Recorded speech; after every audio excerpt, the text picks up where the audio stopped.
It's California Edition. I'm Brad Pomerance. We are joined by Nathan Hochman. He is the chair of the Los Angeles City Ethics Commission. He has made a lot of noise recently, and I think it's terrific he is making this noise because he is making us think.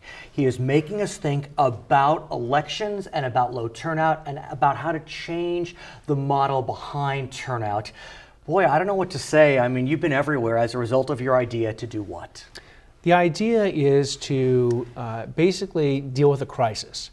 Because right now in Los Angeles City elections, we have an absolute crisis. We have voter turnout in the 2013 elections, somewhere between 15% and 23% of registered voters. That's just registered? Just registered voters. And if you assume there's about 1.8 million registered voters, and there's probably about 2.8 million people who could register, I mean, we're already down 1 million just to start with. And then we're only getting 2 out of the 10 even to vote for in the biggest contest we've had in recent memory, which is the mayoral contest.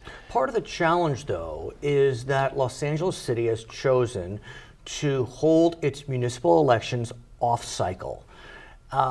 And off-cycle right after presidential elections. I mean, you know, you have a November presidential, and I think your primary is in 5 months later in March. You know, there's a lot of fatigue there. You know, I think what the original thought was is, yes, you have the voter fatigue for multiple elections, but if you actually hold your election on a bigger ballot, you know, a ballot that would have both state and federal candidates, both, you know, the state and federal candidates take up a lot of the bandwidth as far as the media goes, and it becomes a down-ticket election. So that by the time the voters get to it and consider it, they've had to wade through the federal elections and the state elections. That at least was the initial thinking, I believe, as to why they chose the off year to have the elections. But you came up with an idea, suffice it to say, it is so far out of the box is not in the same room. Tell us about your idea. So here's the idea. The idea is to do a voter drawing. Right now, LA City gives $10 million, for instance, to the last election in 2013.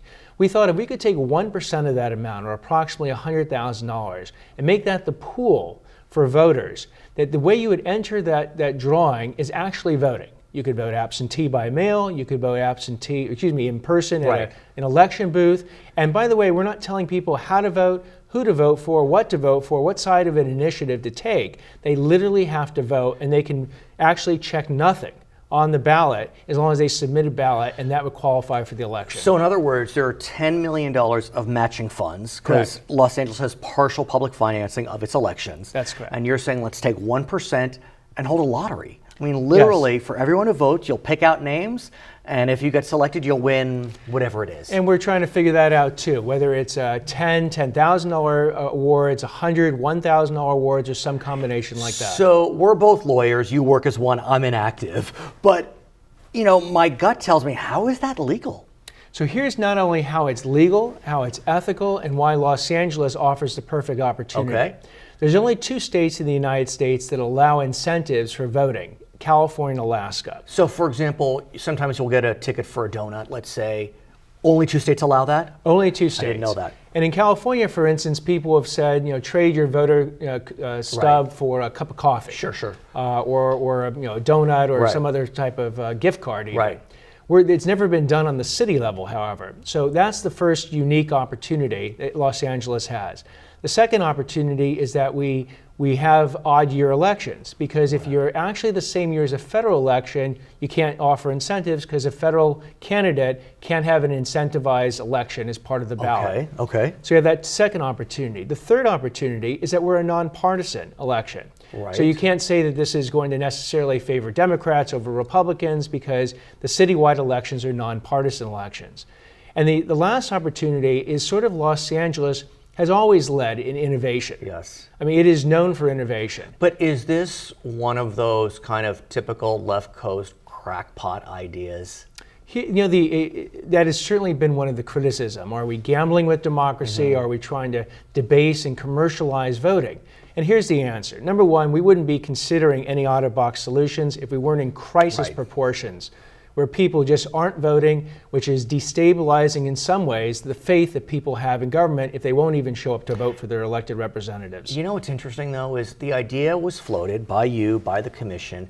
At first, the reaction was shock. But in the intervening weeks and months, people actually are starting to think maybe there is something here. Upon reflection, there's actually some respect coming your way that, at least he thought of something, and maybe, what's wrong with a pilot? Right, and that's all we're advocating. It's a pilot project. People say, well, does it commercialize voting? I point people to jury service, another sacred right that people have.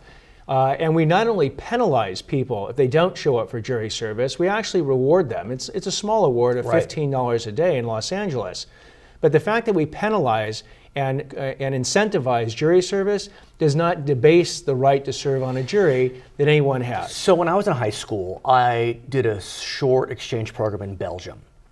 And I remember that in Belgium, they have mandatory voting, compulsory voting. And technically speaking, in Belgium, if you don't vote, you can be fined.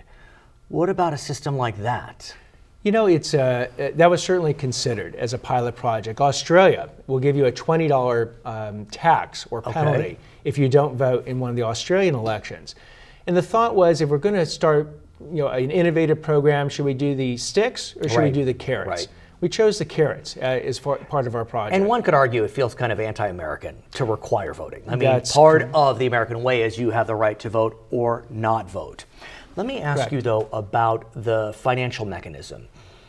If the public financing or partial public financing came out of a voter initiative in Los Angeles. Correct. So if we were to take some of that $10 million and put it toward a lottery, do we need to go back to the voters? Yes. If we actually deal with the matching funds program that comes directly from the charter that was voted on from the voters, so they would have to amend the charter through some ballot proposition.